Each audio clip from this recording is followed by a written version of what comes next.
This episode of Cognitive Dissonance is brought to you by our patrons. You fucking rock. Be advised that this show is not for children, the faint of heart, or the easily offended. The explicit tag is there for a reason.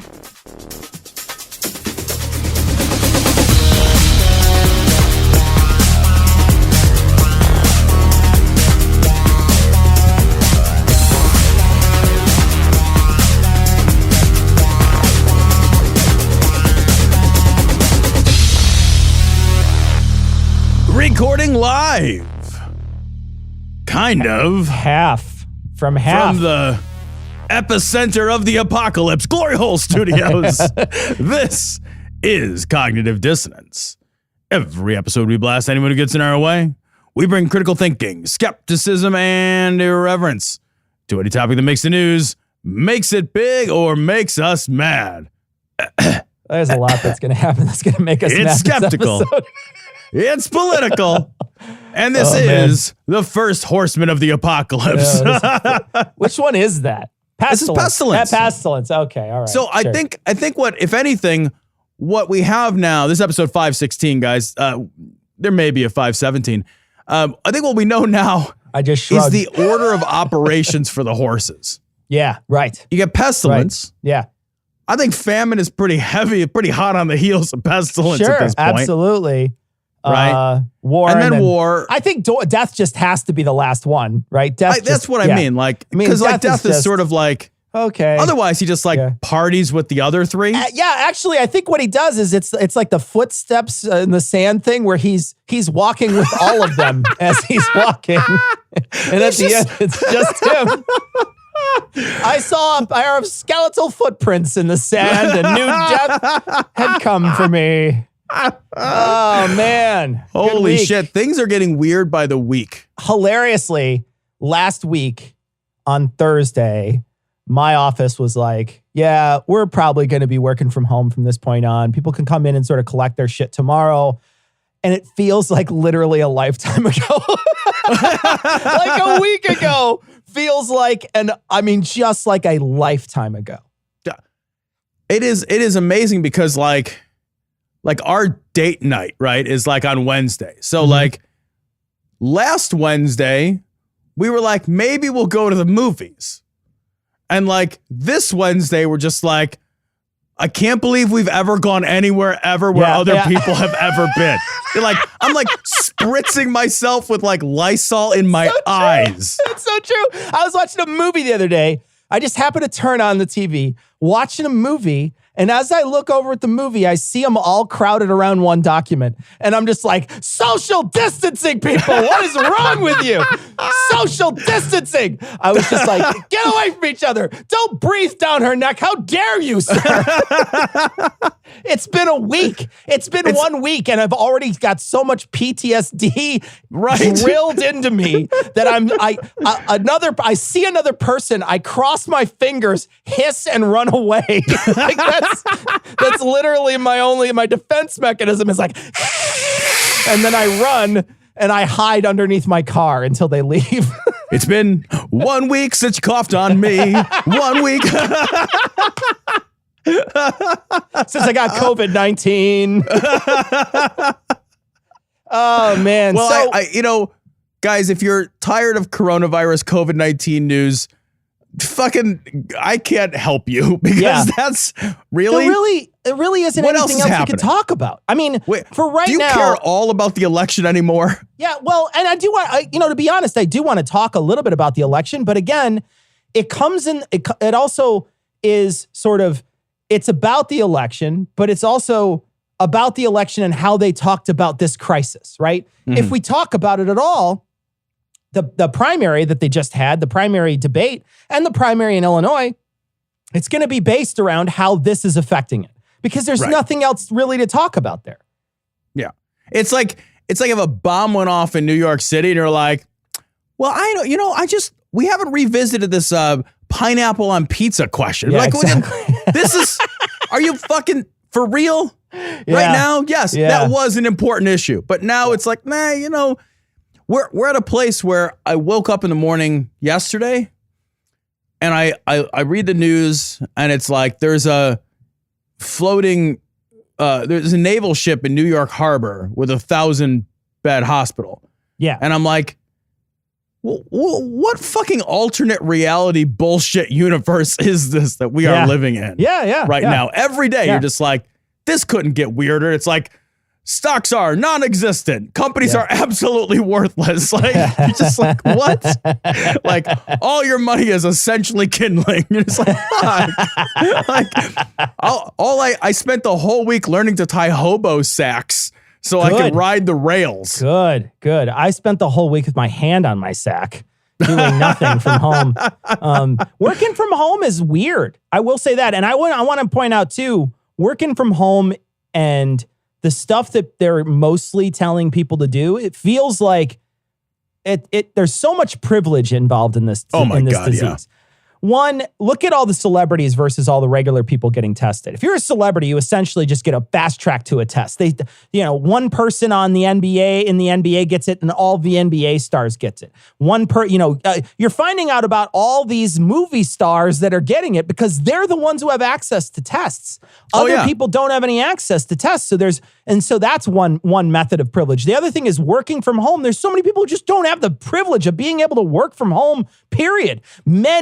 So many people already have lost their jobs because their job just is non-existent if there aren't people there. It just doesn't work. So look at how much privilege is involved in that. It's stocking up on food. That's another giant privilege that people are able to do. Anybody who's able to do it, it's just, I have the privilege to be able to go to the store and stock up on food, and I have a place to put it. There's so many people out there who just don't have that ability right now. This is literally showing us how fucked our society is.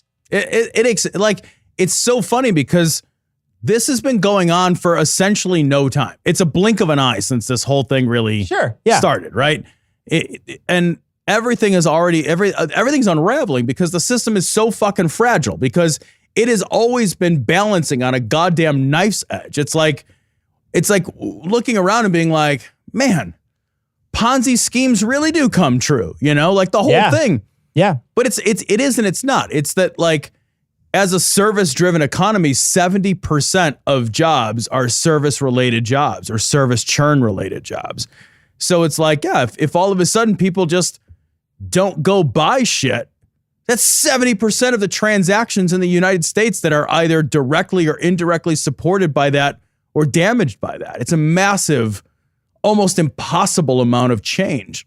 And to have that much change happen that quickly is like, there's no plan for this. There's no tools in the toolbox. The tools we do have, like lowering rates, it's not working. Yeah. It's not working. Now they're going to give money directly to people. Yeah. And while that's generally or has been a good idea in the past, the problem is like, if you just give money directly to citizens, but they can't go out into the world and spend it, what they're going to do is pay their bills with it. If they pay their bills with it, that doesn't create the same kind of demand churn. Right. So as a stimulus package, I'm really doubtful about its ability to be impactful as a stimulus. Yeah. What would be much more beneficial would be to extend unemployment benefits, to lengthen and deepen unemployment benefits. Today, I think it was Schumer, he criticized the $1,000. And people are the $1,000 that they're giving out. There was Romney who had said there was $1,000 that he was looking to give out, and a couple of these Republicans, and then they sent Munchkin over to the Senate or whatever to talk about it. And the $1,000 is a one-time payment. It's a stimulus, right? Yeah. And people are saying that, wow, look at these Republicans. They're coming in left of these Democrats, who the Democrats are saying, what we should really do is extend unemployment benefits because that'll help stimulate the economy because the unemployment benefits come per week, right? So I get that money per week and it's about 50% of my salary every week. So if I get 50% of my salary every week, that's a hell of a lot better than a one-time payment of $1,000. It's just natural, unless you're making an absolute pittance, right? I get it. And if if you're not making any money, they should be sending out checks and money to people who don't have money, period. That should happen anyway. That should be happening through public assistance anyway.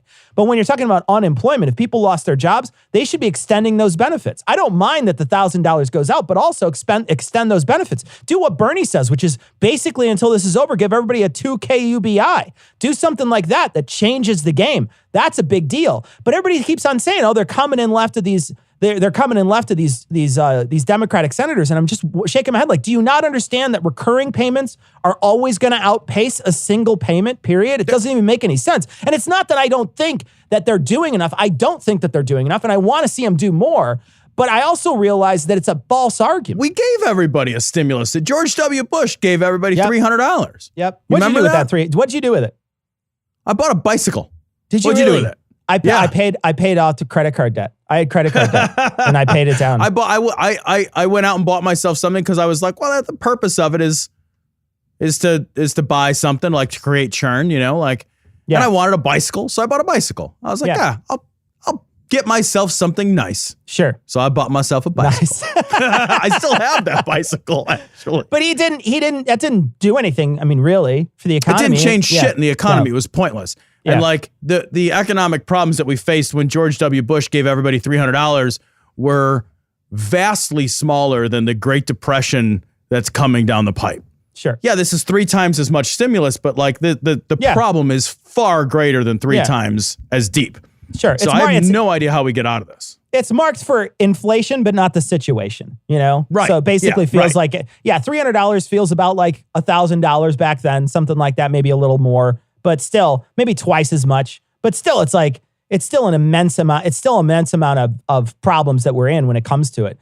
The other thing too that people are saying when they're talking about, I saw online, and this is something that I've been seeing a lot of. People are posting the same thing, and it's a dumb meme or whatever that the right has come up with, which is, I bet you won't cash that $1,000 check because he's not your president. Is what I'm seeing a lot of that basic idea of not your president. One. It's not his fucking money. It's my money. It's your money. It's always been your money. It's never once been his money. That's number one. 2, he doesn't even control the purse strings. So it's not even him who offers the check to us. It's a whole different body of government that writes the fucking check to us. So that's also another thing. So the idea that you're gonna gloat and say, oh, well, now he's your president because he's gonna give you money. No, it's always been my money. And that's what you need to understand. Not me. You need to understand that it's always been your money too. It's always been all of our money. And we've always said there's better ways to spend it than how he's doing it. And right now he's spending it in a way that I approve of, instead of before when he's just like, I think I'm just gonna give tax cuts to billionaires. Right. Well, and like, don't get me wrong, tax cuts are a part of the stimulus package. Yeah. The $1 trillion stimulus package includes corporate tax cuts. And, maybe it should this time. Sure. I don't know. I don't have an answer for I'm not going to even pretend to armchair quarterback how to fix this fucking problem.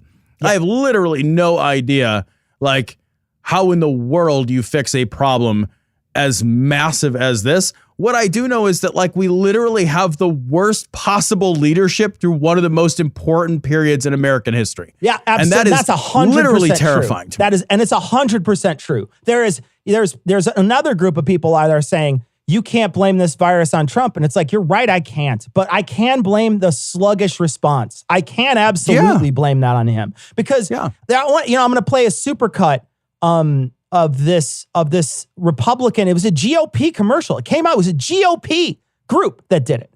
And the GOP group put together a supercut of him denying the coronavirus for the last X amount of time and then talking about how great a job he's doing while the body count racks up. Yeah, it's terrifying. Yeah. It's terrifying, the complete lack of leadership.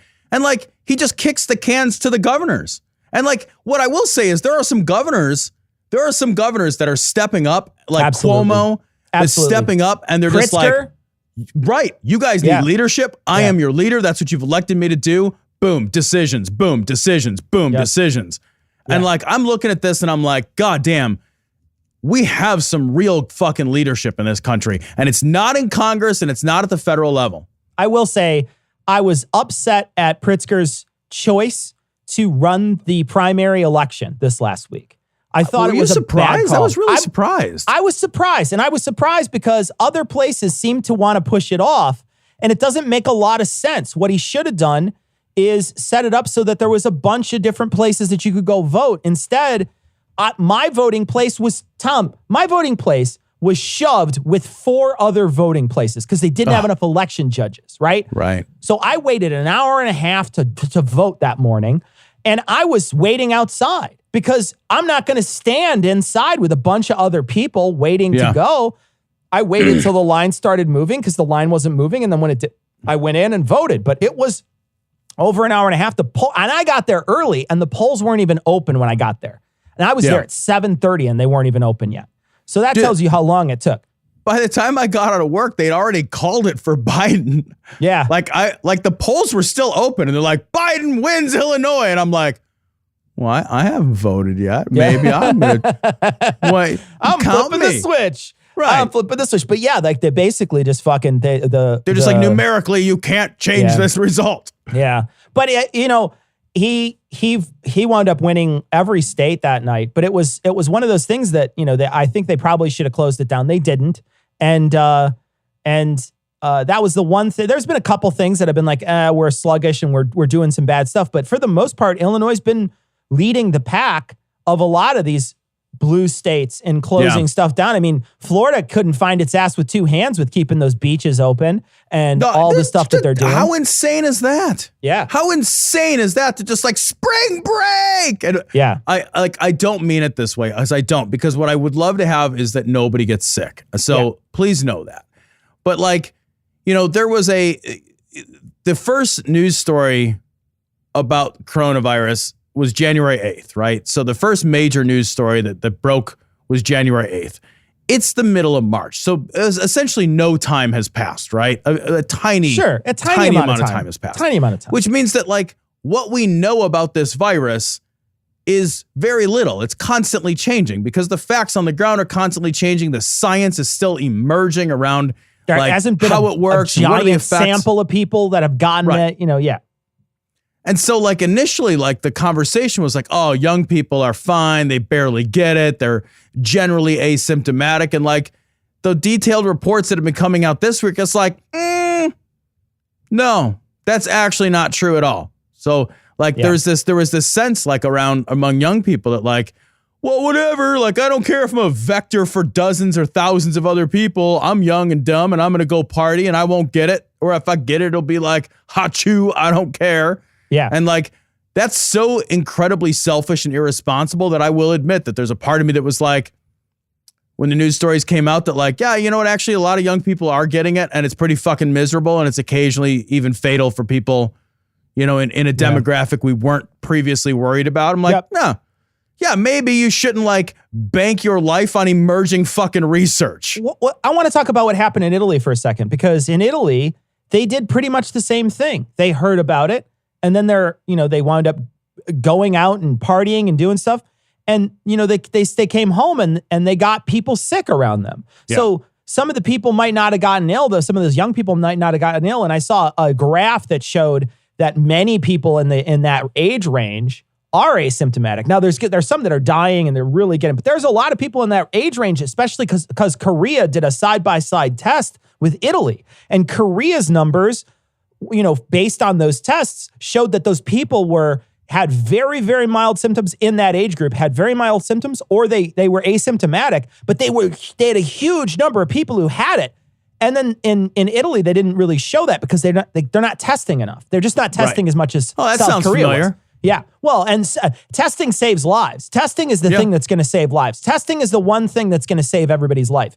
That and social distancing, quarantine, that sort of thing that's going to save people's lives. The rest of the stuff that's happening, that's all long-term. That's all long down the road. They're going to find something that'll probably give us a vaccine. They'll find something that can treat it. That's all long-term stuff. That's not now. Now, in order to counteract it now, you need to know who has it, and you have to keep those people away from each other. It's that simple. It's literally that simple. It's almost like you can't solve a problem that you do not understand, quantify, and isolate, right? Right. Well, what are we going to do about it? Well, I don't know. I mean, we're just going to hope in the general direction of positivity. We're going to have a national day of fucking prayer around They did that. this. They did that this week. They had a national day of prayer and didn't work, turns out, because it was 4 days ago. Yeah, right. So and 4 days ago, well, right. I don't know. Yeah, maybe 4 days ago, and now there's 4,000 infected in New York alone. Maybe what God needed was he set his snooze alarm, so they called him, and then he snoozed it, and he snoozed it a couple times, but he won't snooze it eventually. He'll work through all the scientists to fix the problem. That's what's going to happen. Well, so we I'm just gotta going to wait. fix it, but first you have to fix it. Yeah. And then I will have fixed it. All you have to do is think up the solution. That's on you, boy. That's on you. I would be more inclined to give some kind of like credence to the idea of like if all of a sudden, if every problem scientifically was solved when somebody woke up from a dream, you know, and they're like, Eureka, I've got it, you know, and they're just like, instead it's just like I slogged my way through tedious amounts of database research. Yeah. Like you know, there's a lot of things to be hopeful about when it comes to this. I don't want to come down as somebody who's, 100% doom and gloom when it comes to this. There's a lot of things to be hopeful about. There's people all over the world all trying to solve this problem, and they're all really smart. And so we have a lot going for us when it comes to that. I saw today GM wants to turn their shop into making ventilators. The big three are all doing it. Yeah, I saw, it's hilarious though. Elon Musk comes onto Twitter and says, we'll switch over if there's a need. And someone says, yeah, there's a need. And he said, show me where there's a need. Show me one hospital that needs something. And one person said, just read one newspaper, Elon. Just one newspaper. That's all you have to do. But he's just doing it as a show. Right. And all the rest of them are actually saying, let's do this thing. They open sourced one of those things on the internet. They were talking about open source designing a respirator that can be 3D printed. So there's a bunch of people working on that. That's going to be open source, open to anybody. There a bunch of people are chipping in, like Carnival's saying, we'll turn our cruise ships into hospitals. So we'll just pull them up to port in places, and there'll be a hospital for you right there. So there's a lot of doers out there. There's a lot of people doing good things, right? And there's a lot of people researching. They're already into human testing in several places all around the globe. Trump wanted to buy the vaccine from one of these places in Germany. In Germany, he according to the Germans, he said, I'll give you, and it's unclear whether he said, I'll give you lots of money for the vaccine, or I'll give you lots of money if you develop it in the United States. But both of them are just shady. Yeah, both of them are like, okay, here's the deal. Me. Yep. And you're like, we're all in this thing together. It doesn't do any good in a global world to solve. You can't solve the problem for the U.S. Right. We have to solve this problem for everybody. Because if you don't solve the problem for everybody, somebody's going to get on an airplane and just come over here and reinfect and start the wheel again. Yep. That's not how that works. Like, it's just not how that works. Safe sex done took on a whole new face now. You gotta have sex now with a gas mask and a condom. That's way too much protection. How you gonna have sex like this? He looking at me like, actually, I like that. I like that. It do sound good when you speak. Whose stuff is this? That ain't bad. So this story comes from the New York Times. It's totally ad hoc. Why America's virus response looks like a patchwork. For centuries, the United States has resisted a centralized public health policy. This week, as protective measures against the coronavirus varied country to country, Americans saw the cost. So this is an interesting article because it dovetails with what we've already talked about on this show. Like, We've lamented how many times that we don't have a central public healthcare system. And a central public healthcare system in times of crisis like this is just vastly easier to communicate with, to mobilize, to resource, to train. When you have this patchwork system, you get a patchwork response. Yep. You get a response that varies area by area, doctor by doctor, hospital by hospital, county by county, city by city, state by state. So that means that but we're not a series of counties. Like, the borders don't matter. The county border doesn't change anything. Right. Your city border doesn't change anything. Right. So just just because your city does a good job and the city won over doesn't do a good job, that all that means is that the city that did a great job and the city that did a bad job that border each other, you're going to have bleed over problems back and forth. Like without any kind of centralized system, you're not going to have any response. The response is going to be slow. It's going to be ad hoc. It's going to be voluntary at times. It's a goddamn nightmare. Yeah. It's a goddamn nightmare. Yeah, absolutely. And they talk in this article about how it's really county based in the United States. That's how it's set up. It's by counties. So, and you know, I mean, yeah, you probably know what your county is. I know what my county is, but could you name 5 counties? You probably can't, right? But, That's the wrong person. Wrong person to ask because you're in the real estate. But seriously, I would be hard pressed to name 10 counties in Illinois. I would be hard pressed to name 10 counties. You know, you just don't know. And the thing is that the idea is that they don't communicate in the same way that a national healthcare system would. National healthcare system can look how many things are in certain places and they can reallocate resources based on that. Because, you know, if I'm a hospital in the middle of fucking bumfuck Georgia and I don't have any cases of coronavirus, but I have a ton of cases of masks, I can get those masks to somebody else because I don't have anybody who has this shit down here. But, you know, I can get them over to New York. But if I don't have any communication or any kind of way to track any of that stuff, I'm just a hospital in Georgia and you're a hospital in New York. How the fuck do we communicate? What do we do to each other? How do I reallocate resources to you other than by knowing that you need them, right? Yeah, and like the way that hospitals know that other hospitals need shit is the same way we know. They look at the news. Sure. They're literally looking at the same media that we're looking at. They put on Facebook Marketplace. That's what yeah, right. You know, there are hospitals right now that are asking for people to bring them masks. Yeah. Like hospitals that are like, if you have gloves and like bleach wipes and masks, please bring them to the hospital. Like they don't have a way to, like you said, to like look outside their own geography. I know people that work in county government and like different counties have wildly different governments, wildly different in terms of the corruption in those governments, in terms of the efficiencies, in terms of the money that flows into those governments and then the resources that they allocate. And we're talking about counties that abut one another. So out here, like I know people that work in DuPage County government. I know people that work in Cook County government. I know people that work in Will County government. And those 3 governments couldn't be any more different. They literally could not function more differently than one another. They have different departments. They have different organizational structures. This is not an ideal way to have a system. Yeah. It's not really much of a system because it's not interconnected in meaningful ways. The reason why the oceans are salty is that's what's needed to hold the water onto the earth. If that didn't happen, the water would levitate right off the earth. That'd be the end of it.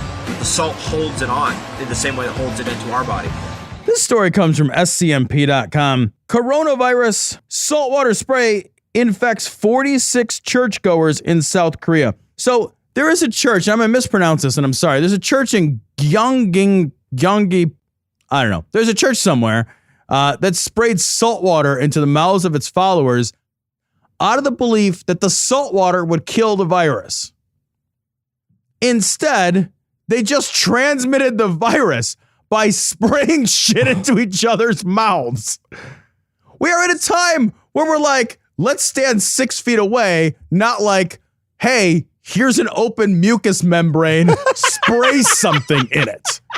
Like, Look, in what world does that seem like a good idea? If you're going to tithe to have somebody put a salty substance into your mouth, just go to a glory hole. It's free. You don't even have to tithe. You can just go there. They will put a salty substance into your mouth. Guaranteed. This is like stopping HIV by just mouth fucking everybody. Like, what are you kidding me? Well, you know, I mean, I tried mouth fucking them, but now they all have AIDS too. Anyway, I got to try something new. When I'm done mouth fucking everyone. I was thinking about it, but then I was like, well, you know, this is so much fun. Well, what I don't get is, first off, don't you think everybody tried salt water already? Like, of all the things you try, you think maybe salt water would try that quick, see if that works. Nope, still dying. Those people are still dying. Nope, salt water. Hey, Bill, cross salt water off the list. Totally didn't work on any of these human beings that are in here. Also, hasn't worked for thousands of years. Right. Hey, what's next on the list? Rub some dirt on it and walk it off. Okay, let's try walk it off. What the fuck? Get that guy up. Make him walk. Come on. We got to get him up. I don't care if he's got a ventilator. Walk him around. Okay, those are not working. How about I'll give you something to cry about? Hey, Tony, stop rubbing dirt on those guys and come over here and give these people something to cry about. That's what you need. We are sciencing so hard right now. It's like, what is my dad like in charge? Are we like spray Windex on it like my big fat Greek wedding? These people they can't even breathe and you're just shooting Windex. Don't worry, you'll get better. It's going to be great. Don't worry, you're going to be fine. Oh, God. But it's, but the problem is that this, and there's another story too that we might not get to. Actually, let's just get to it now, where they're talking about they're licking what do you have to say next? What world are you going to say something sensible after that? The only thing I could think about is licking balls, I guess, would be the only thing that would be dead. But they're licking stuff to show that they're not like that they're immune to it, that they can't get it. Yeah, that's in Iran, I think. Where that was happening. It's in Iran where like the death toll is staggeringly high. Where they're just like, look, we're not real good at this transparency with the world, but you can see the burial pits from space. Yeah. So, man. Can we pause for 1 second? Do you know what I don't want to see anymore, though? I don't want to see any more headlines about what we can see from space. You can read a license plate from space now. Like, that's not the thing anymore. It's like, you could see it from space. And you're like, yeah. All right. But I can read a wristwatch on somebody commuting from space with Google Earth. That is a very low bar. It is true. Because you could see my house from space pretty easily. Right. The plot of my land pretty easily. Right. So yeah. From Google Earth, like you could zoom all the way in and be like, yeah, look, I should mow the lawn before the Google Earth car drives by. And you're like, oh, I can see the burial mounds from space. Google Earth satellite that spins around. Maybe it's just a big drone and it doesn't actually get that high. Maybe it's just a big Google drone. We were fooled the whole time. All fooled by it because it actually doesn't have to go around anything, Tom, because it's flat. So it just goes on big. It's like a big Roomba in the sky. It just knows where it just bumps into clouds and switches directions and moves direction. And there you go. Really? Lovely to see you, of course, but why are we reaching across the aisle in public? On account of our clashing philosophical views. Philosophical implies thinking, Robert. You know what John Stuart Mill said? That conservative people aren't necessarily stupid, but stupid people do tend to be conservative? That was then. Nowadays, stupid and stupid's mutant cousins, crazy and evil, are all that's left of your party. I'll see you in committee. Sister comes from Newsweek. Mitch McConnell criticized for calling Corona's bill urgent priority after leaving D.C. for the weekend. This story, feels almost quaint because it's from the 16th of March, by the way. And we're recording this on the 19th of March. Yeah. And the 16th of March was, according to my calendar, about 400 years ago at this point. It feels like about a decade ago. Yeah. So what was happening is they were trying to pass an emergency coronavirus aid package, right? Because holy shit, coronavirus. People were losing jobs and the stock market. You check your 401k and it's now like a 01k. You just lost a whole digit off of it. It's just you check your 401k, you look at it on an app, and then you hear a knock at the door and you see a guy in a fucking trench coat with a fucking crowbar ready to break your legs. And you're just like, what the fuck? What is happening here? Be ashamed if something were to happen to your 401k. You know what I mean? Huh? I can't afford to pay the VIG on my 401k anymore. It's fucking John Travolta from Get Short. He's like, look at me. Look at me. Look at what I'm saying to you. You owe me fucking money over here, huh? Jesus Christ. But, this came out, like you said, about a week ago. And then the other thing that happened today, they found out, a leaked tape came out of someone on the security defense, some big muckety muck in one. It was a senator in one of the sort of closed door committees they have, like the National Security Committee or something like that. 15 days ago, was telling all his people at this big fundraiser, it's going to get real bad. I'm just letting you know ahead of time. It's going to get real bad. There's going to be, and he basically named all the shit that's already happened. Stock market's going to go down. People are going to lose their jobs. And he started naming a bunch of shit that was going to happen. And he basically told people 15 days ago, but they didn't tell us any of that stuff. No. Yeah. Right. Yeah. They're just, and Mitch McConnell's calling this shit urgent. And then the House was voting on it, and he sent the goddamn Senate home for the weekend. So the Senate couldn't vote on the fucking aid package over the weekend. Yeah. I don't know how we get to the fucking, to the election this upcoming time, and these people still have jobs.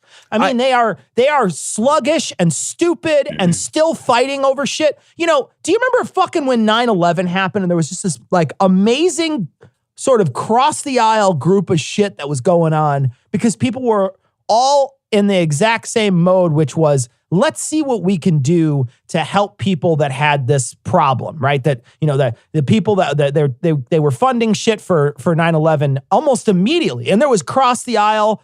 You know, there really was never any partisan back and forth. There wasn't any of this. Instead, this time all these Republicans are just saying, yeah, well, what I want to do is I want to do it my way. And I don't want to, and I'm going to block anything that you guys bring up. And well, what the fuck? How is that helpful? It's not, but there was 9/11 was like good guy, bad guy, enemy shit, right? And like we're a sucker for easy narratives.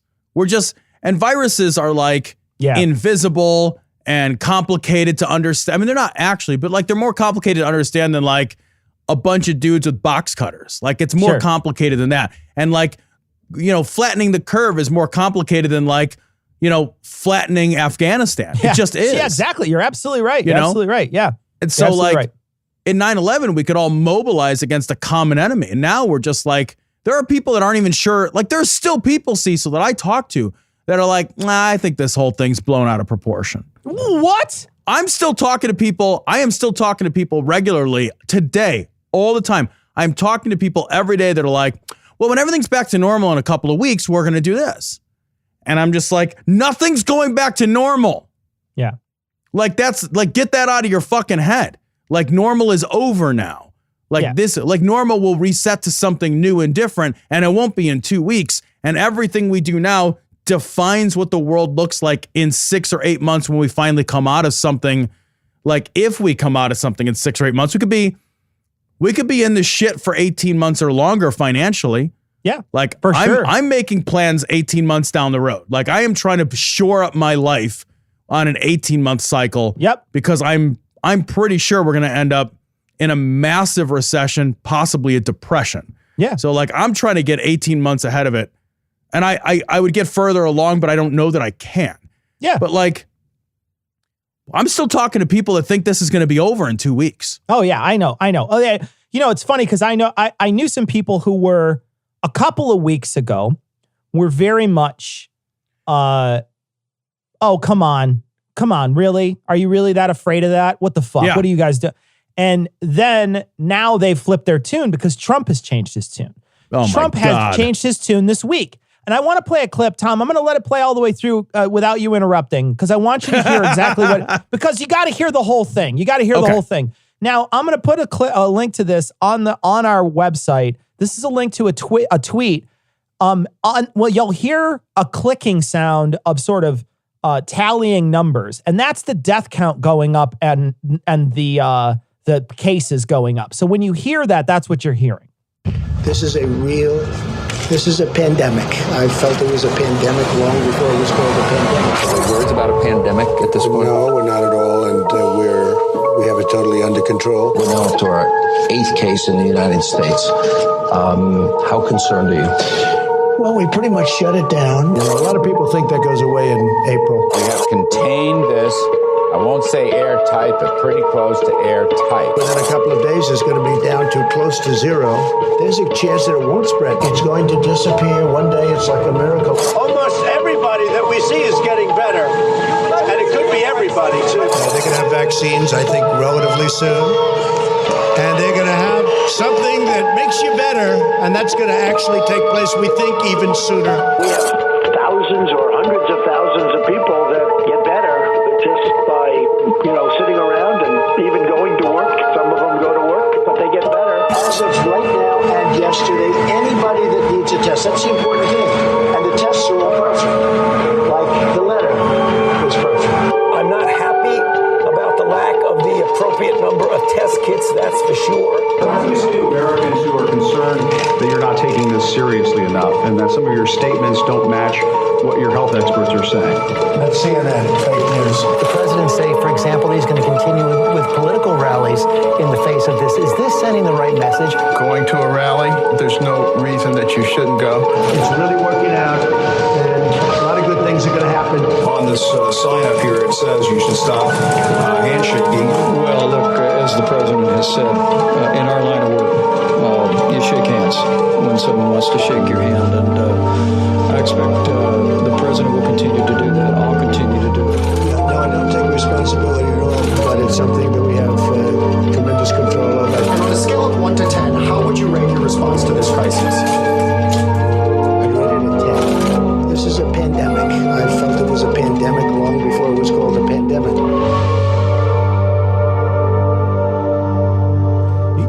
You just hear every moment of that is him downplaying it. Look at what he wanted to do. He wanted to make sure that there weren't the people coming off the boat because they were going to raise the numbers. I mean, he said it out loud. He said it out loud. That was unbelievable. All the different times, it's just going to go away. Don't worry. In a couple of weeks, it's probably going to be down to zero. He was downplaying this forever. And just recently, he said that last bit, which was, I knew it was a pandemic from the start. It's been a pandemic for a long time. Pandemic. I'm a pandemic guy. Look at me. I know a pandemic when I see one. I sit around with all these doctors and they look at me and they say, you really know a pandemic when you see one? And I say, yeah, I know a pandemic when I see one. And they all agree. And then we all high-fived each other. But then we sanitized our hands because you're not allowed to high-five anymore. And then we left. It's the most ridiculous thing you ever heard. But there are people now, because he changed his tune, Tom, they have changed their tune. They were not before worried about it. Now they are.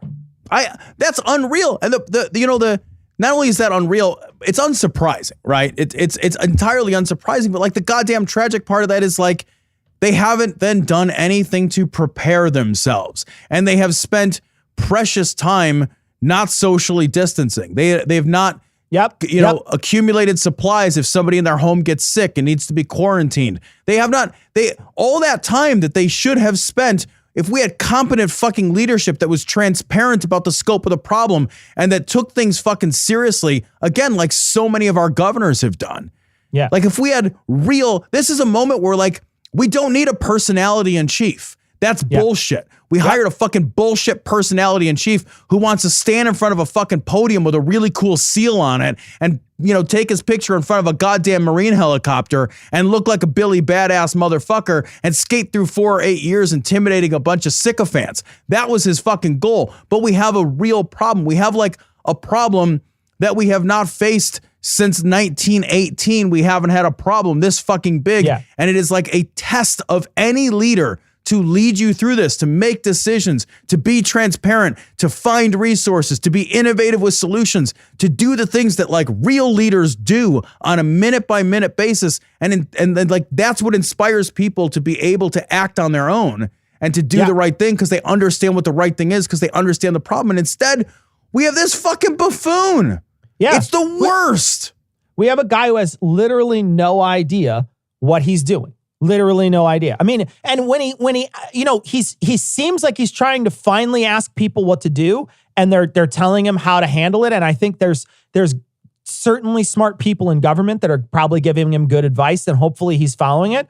But really, there is a good path to follow in a couple of places, and they've roadmapped some of this out. And like you said, it's different everywhere. It's going to be different everywhere. It's going to be different here in the States because we're fucking huge. We have this enormous population. We don't have borders. We're not like Italy where we could just say, well, we're just going to close our borders off. And then this little area is just, that's it. That's all we got. It's just us. We can't do that. We can't close off Illinois. You know, it's you can't not be like, it's not a real thing. It's not a real thing. It's just a line a surveyor drew and a river, right? Those are your two borders. So, you know, what the fuck? You just look at it and you say, well, that's a fucking imaginary place. Now, granted, the river isn't an imaginary place, but there's plenty of bridges. What are you going to do? Put the National Guard up and all around every single road that leads in and out of Illinois? That's the dumbest fucking thing I've ever said in my life. Right now, that's the dumbest thing I've ever uttered. You can't do it. So you're going to basically have an entire country that's going to have to work together and figure out these things. You know, we could, you know, you could get rid of it almost completely in one state, but people from other states are just going to wander in and give it to everybody. So unless the entire country acts like one, the one state that's really acting really well isn't going to benefit. Well, and like one of the craziest things that happened with this goddamn pandemic is like, at the very outset, there have been tests. The WHO had a test. And like, for reasons that nobody can find an explanation for. I seriously cannot find an explanation. The United States said, no, we don't want the WHO approved test. We're going to make our own test. And it put us weeks and weeks behind. We're still nowhere near where we need to be. And you can't do the essential work of finding people and isolating them to stop the spread of this fucking thing if you don't have testing. Yep. It's 100% true. And that's the one thing that will save us is tests. The more tests we have, the better off we'll be. The more testing we do, the better off we'll be. I know people are nervous about the National Guard rolling in, but I welcome the National Guard if they're going to put up drive-through testing centers. Oh my God, if they're going to put drive-through testing centers all over, I welcome the fact that the National Guard will be here to make sure that those things run efficiently and smoothly. And I get to find out, just like they did in South Korea, where you drive up, you give them your phone number, they do whatever they have to do, and then they throw the whatever they do and they let you go. And then they take your phone number and they text you later whether or not you have it. Yeah. You know within a couple hours whether or not you have it. The president got tested this last week. Tested. I gotta say that they specifically asked him a question in the next briefing, right? So he got tested. He said he got tested, came back negative. They asked him a question in the next briefing, and he said something like, yeah, they said, what was the test like, your majesty? What was the test like? And he said, and he's like, well, here's the thing. It was one of those, it was a test. It was a, you know, it's like a medical test. And it was one of those tests. I'll tell you, it wasn't pleasant. Wasn't a pleasant test. Tell you that. And it's like the guy in fucking 40-Year-Old Virgin explaining how a boob feels. You're just like, you are such a liar. Yeah. That never happened. Because if you told me, hey, Cecil, you just went to the doctor and you got yourself a shot for tetanus. What happened?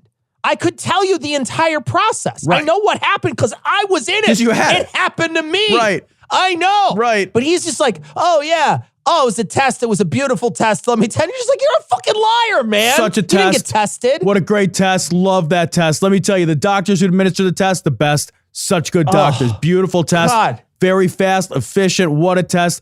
People say you're so good at these tests. You don't even study for this test. How could you be such a good test taker? And I say, look, I don't know. My uncle, he once had a friend who said, this guy, look at him take this test. He's so good at testing. And I just, the natural ability I have for this test, Ivanka, isn't she beautiful? I'd fuck Ivanka. Everybody raise your hand if you'd fuck Ivanka.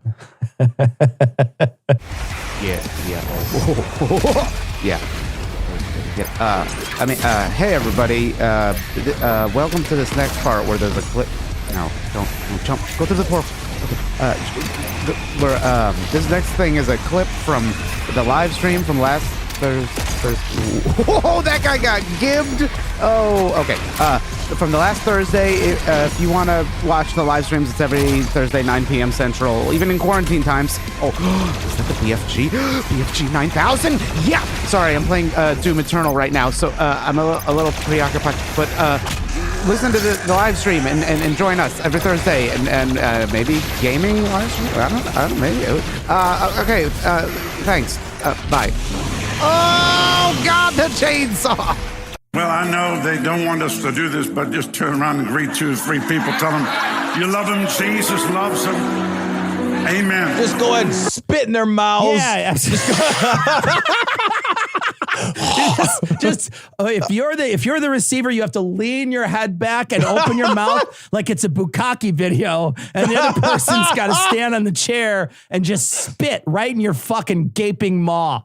What they do is they, like down the aisles, you spit, and then they spit in the other guy, then they spit, and they just transfer it one to the other.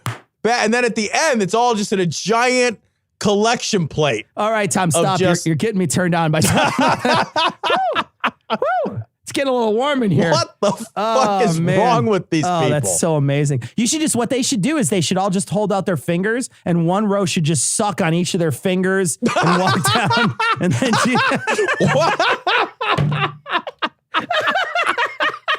there's just some guy with like 4 people just sucking on his hands, just like.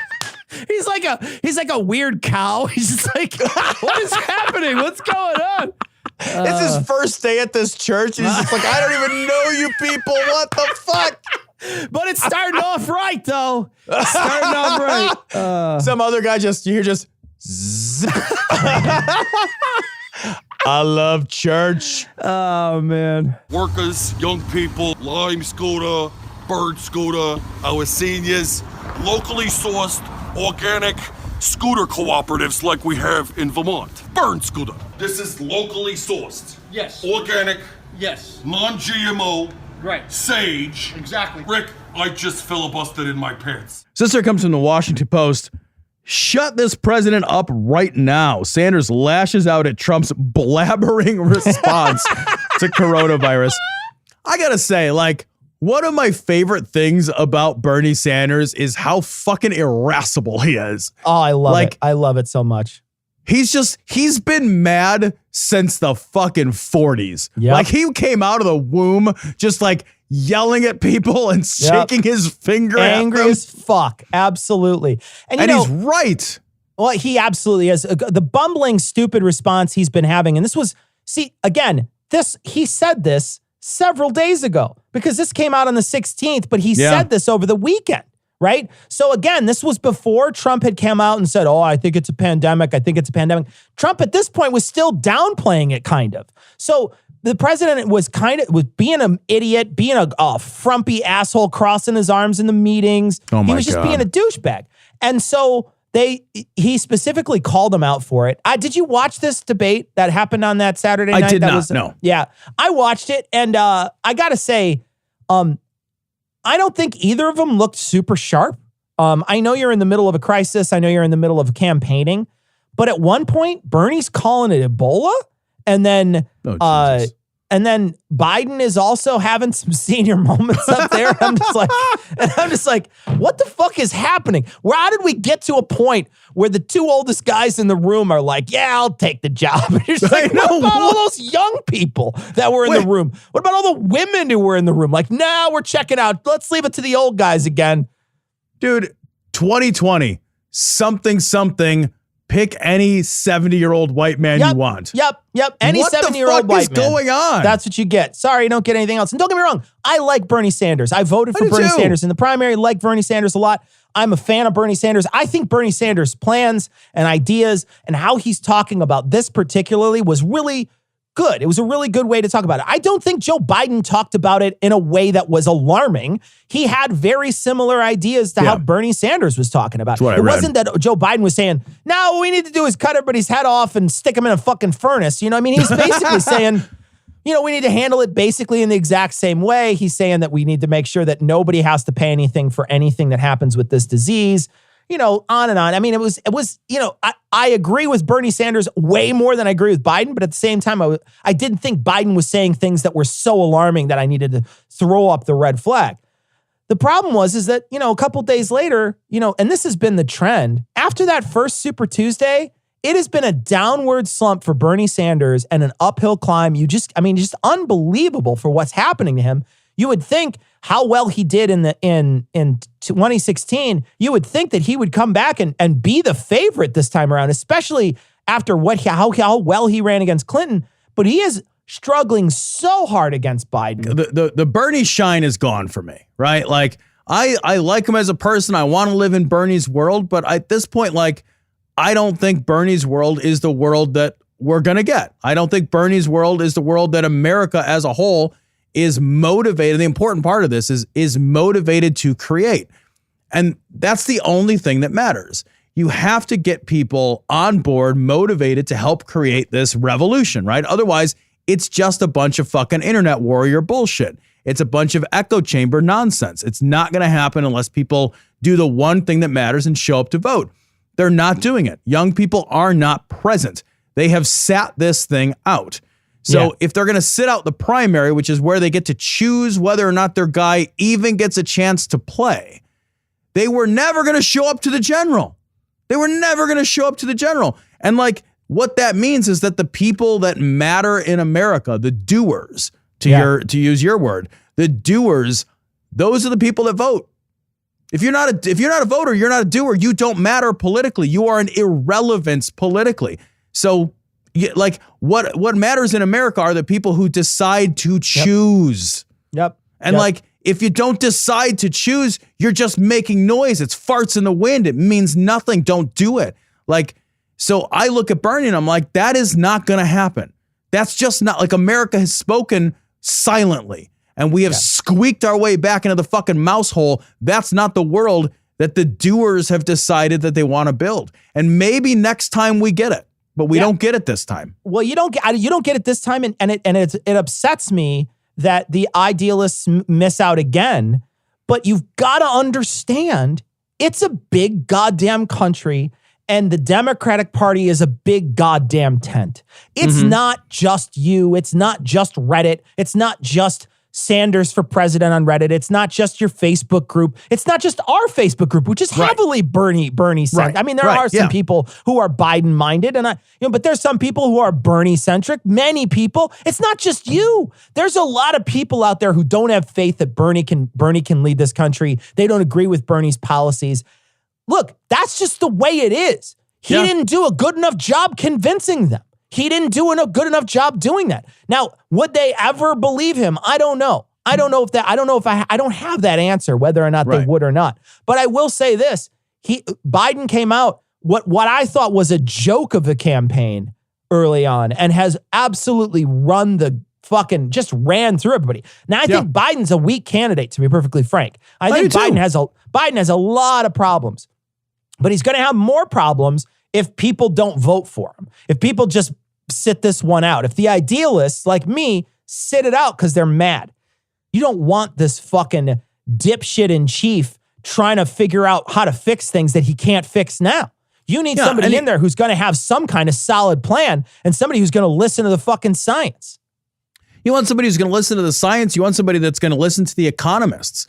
You know, one thing that Trump does too is he plays at economist.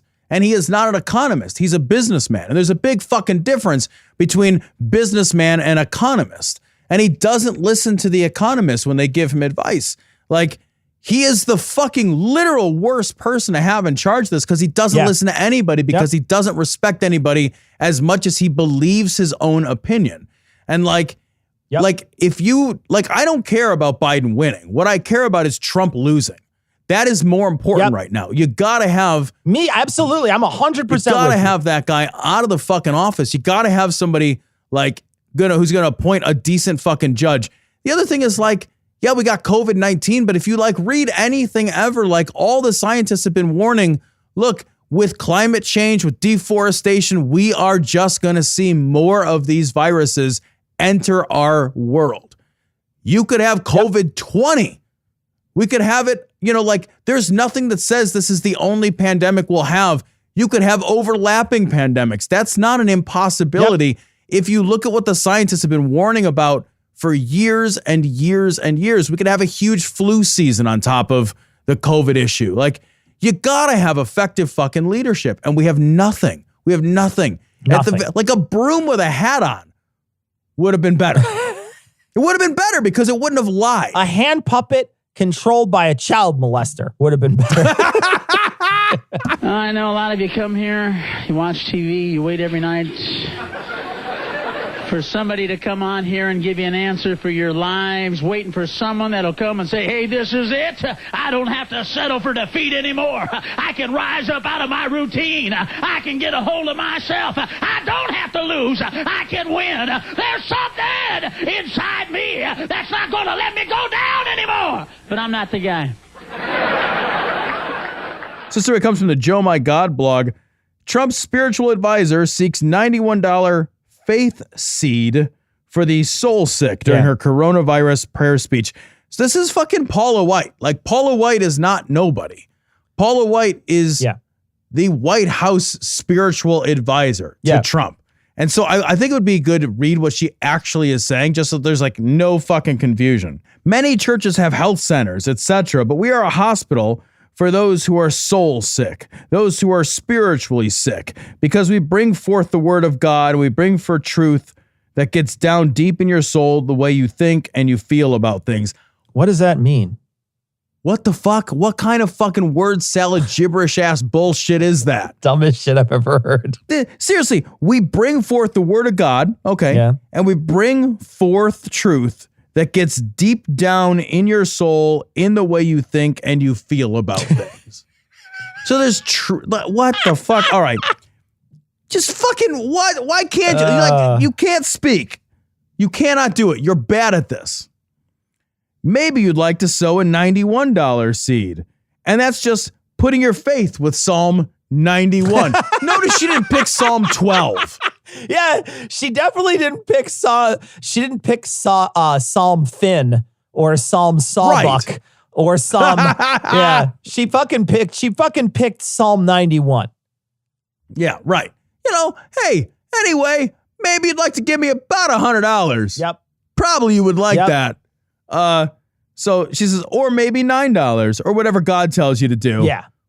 Suggested 91 first, exactly, though. right? Just, when you go to the fucking Art Institute in Chicago, they expect you to pay the suggested donation. They don't expect you to walk up and not pay anything. They ask for your credit card. They don't say, well, you could go in, but we'd really like you to give some money. They'd be like, can I have your credit card, sir? That's the first thing they ask for. They're not like, oh, no, well, if you could spare it, we'd really like it. No. They give you a bill, and then you have to be the asshole and refuse it. If you want to be a blessing to Paula White Ministry or City of Destiny, you can go to website at paulawhite.com. Now, I'm not saying that this is an egotistical, narcissistic bitch out for her own ends, but she named it after herself. Yeah, it's not god'llchangeyourlife.com. Right. It's not like Jesus is superneato.org or whatever. Yeah. It's not seeddonations.org. Right. Yeah. It's not Paula like White. changeyourlife.com. Yeah. Instead, it's like me, give me money. Guess who's spending it? Me. Look at all my plastic surgery. Yeah. Well, it's hard not to look at it, though, because it's like, dude, she looks like a goddamn Frankenstein monster. She looks so crazy to me. In some pictures, she looks normal. In other pictures, she looks terrifying. And I just imagine she's like one of those, like when they have those sculptures that turn, and as they turn, they change and they get different. They turn into different things. She looks like one of those. She looks like she's constantly trying to morph into a new form. She's like, seriously, she's full uncanny valley. Absolutely. You know what I mean? At like this you look point, at her, you're absolutely. like, I can't put my finger on what looks wrong. 100%. But it's just, it all adds up to a picture that you're just like, if you were in my house late at night, I'd fucking stab you. Yeah, 100%. We would love for you to help us and stand with us. We'd love for you to stand with your church. Implied here, if you don't, what kind of person are you? Not standing with your church. Exactly. Don't forget, now is not the time to abandon your covenant with God. It's a time that you go deeper. Hey, now. All right. You know what? That's as deep as it goes. That's it. Look. That's Jen. It's all in. It's like one of those cars that you buy and they say as is. That's what this is. Okay. It's an as is. I'm just hoping you're emotionally invested. Exactly. Emotionally invested and you like cuddling. I hope those two things will save this whole thing. But what I want to say though is, Tom, this is all about the grift, man. That's what this is all about, the grift. And she is constantly, every single one of these fuckers is utilizing this epidemic, this pandemic, as a way to try to gain more people, to give more money. They're constantly doing it. And it's, this is a horrible thing. And they're saying, they're basically, this is God's protection racket.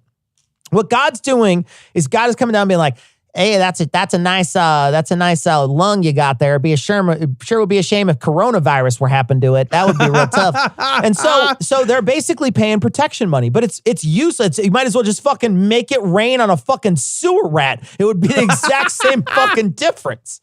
Well, like Paula White, I just looked it up a second ago. Paula White's net worth is $5 million. $5 million.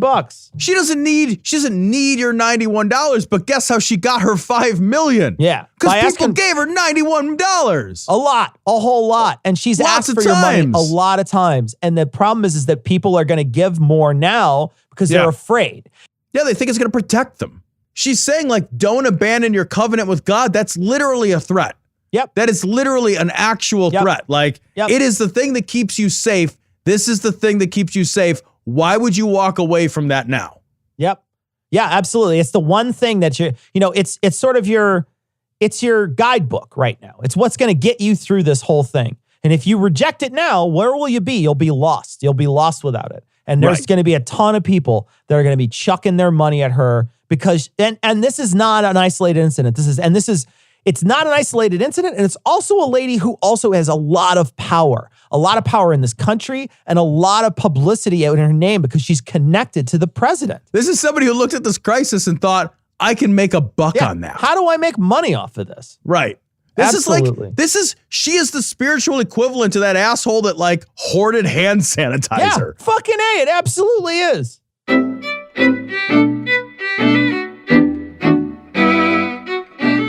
Speaking of making money off a crisis, we'd like to thank all our patrons. Of course, we'd like to thank every patron we have, but we'd like to thank our newest patrons, Adria, Joshua, Dart Goblin, Alex, Marvin, Sean, Stacy, Stephen, Luke, Colin, Joshua, Sherry, Jeff, Andrew, Eric, Stephen, Daniel, another Stephen this one with a PH, Mike, Chris, Peter in Korea, Houdini, Stephen, Karen, Corey, Michael, and Galen. Thank you so much for your generous donations.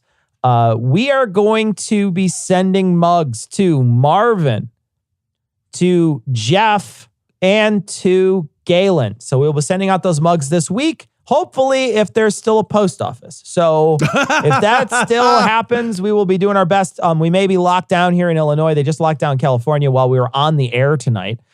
So that happened. So we have no idea what's going to happen in Illinois, but we will try to get these mugs to you. Just understand that there is a pandemic right now and you may not get your mug right away. Yeah.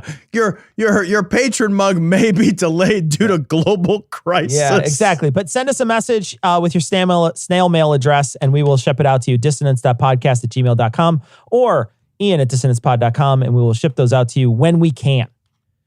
So we got a message from Michael, and Michael says, hey guys, there's definitely a case from the left for gun ownership. I agree. I'm a gun owner. Tom, you're a gun owner, right? I'm a gun owner. So there's a case.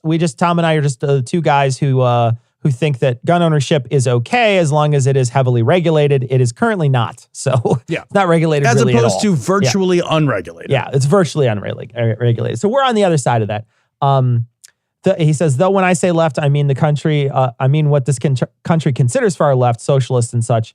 It comes down to a belief in mutual community defense that minorities and marginalized folks should not disarm. I agree. And that it's, for many, it's safer to be able to defend oneself than call the police. And he says that, that said, the Black Guns Matter shirt, the guy definitely wasn't a lefty. The shirt is making fun of Black Lives Matter. It was a black guy. I have no idea. I didn't realize that. I thought that he was not making fun of Black Lives Matter. I thought maybe that was also just a play on that, but maybe you're right. I have no idea. You're probably right, actually. but it's probably people who are far more in the know than I am. But I thought maybe he was someone on the left. But I know for sure that I had read that there was people who came across the aisle in that to go protest at that Virginia thing. This was what we were talking about last week. Thing, So I had heard that there was people from across the aisle. I did choose that guy as a way to say, oh, that clearly there's people here that are left, but maybe he's not. You're probably right, Michael. So we got a message from Ian. Now, this is not Ian that mixes the show, different Ian on Patreon. He says, anyone else realize how quickly the "if we ever meet, we will hug you" reward went from a reward to a threat really quick? That's true. It's a different world now. Tom and I were talking about it earlier on the show, but it's so true. You know, you're going to be watching movies in the future and you're going to be thinking, wow, those people are way too close to each other. It's guaranteed. Guaranteed. Somebody's going to drink out of the same bottle as someone else and you're going to fucking literally fall over on the ground and start crying. So we got a message from Tucker, and Tucker was saying that Alex Jones's silver stuff, while Alex Jones's stuff is a joke, silver is a very valuable thing in the medical profession. It's antimicrobial and it sort of helps. There's a lot of people who do some like they basically have use silver in the medical industry a lot. We recognize that, but we know that the stuff that Alex Jones is hawking is absolute garbage. There's nothing, and we know the reason why he's doing it is exactly why Tucker says, is to give his product an air of legitimacy that makes it look like it's some sort of legitimate medical product, and it's not. Yeah, absolutely. And like most of the legitimate medical uses for silver are topical. They're in bandages. Yeah. There are salves and ointments. And there's a huge difference between things that work topically and things that work systemically. Yeah. Yeah, absolutely. That's absolutely true. So we got a message from Christine, and Christine sent a tweet, and I'm just going to read it. I'm actually going to sing it. If you're a Nazi and you're fired, it's your fault.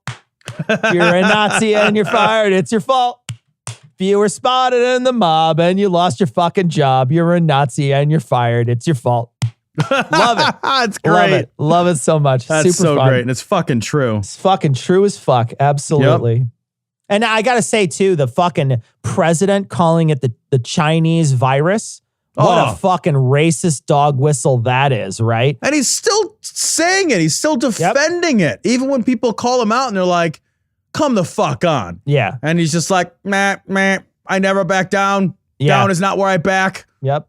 And there was people calling it to an Asian reporter said that someone in the administration called it the Kung flu this week to her face.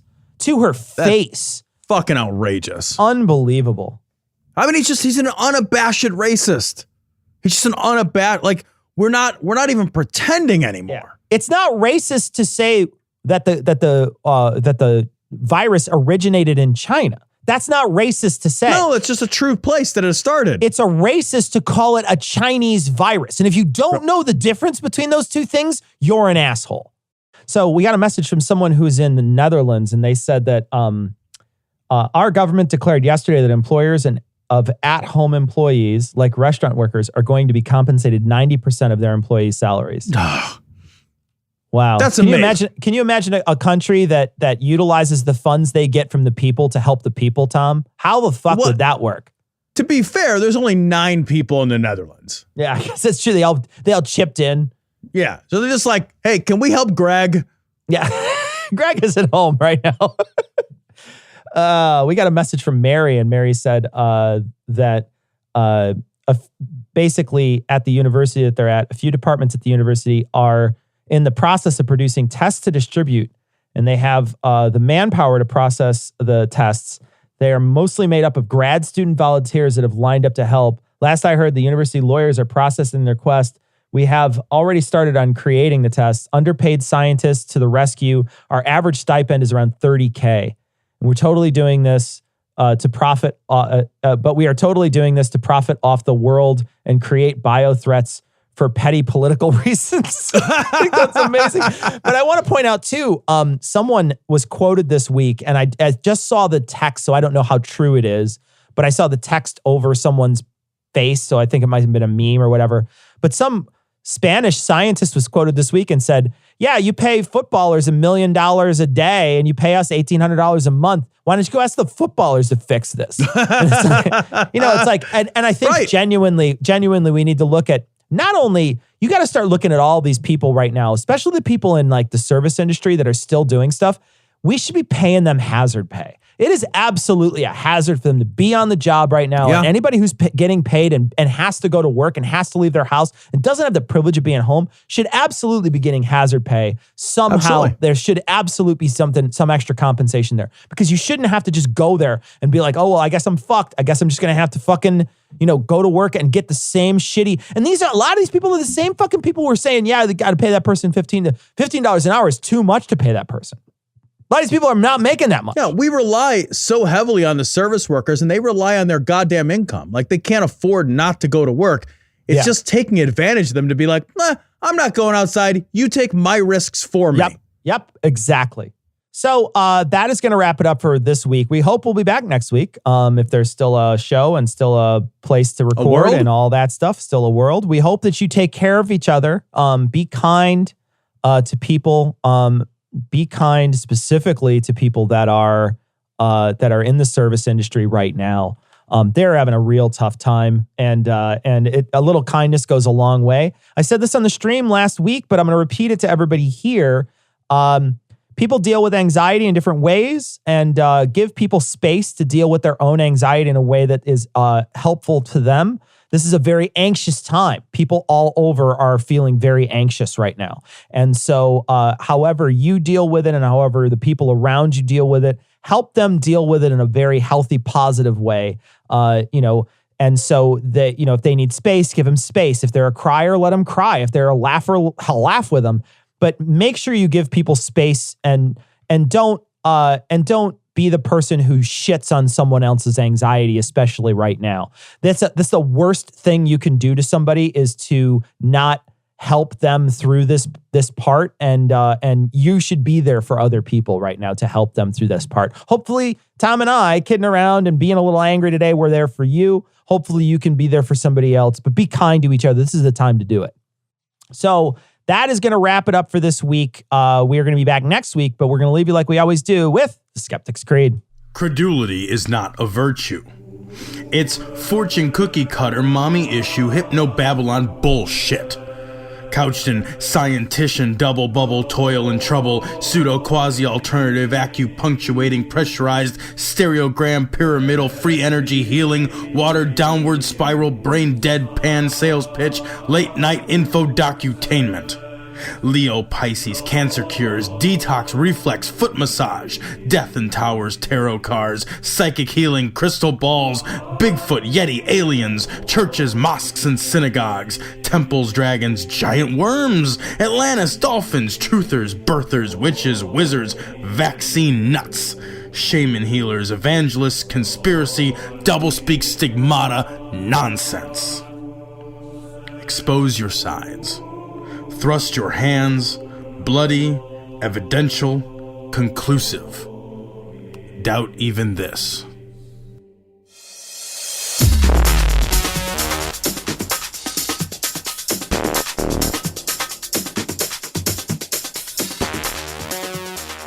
The opinions and information provided on this podcast are intended for entertainment purposes only. All opinions are solely that of Glory Hole Studios, LLC. Cognitive Dissonance makes no representations as to accuracy, completeness, currentness, suitability, or validity of any information, and will not be liable for any errors, damages, or butthurt arising from consumption. All information is provided on an as-is basis. No refunds. Produced in association with the local Dairy Council and viewers like you.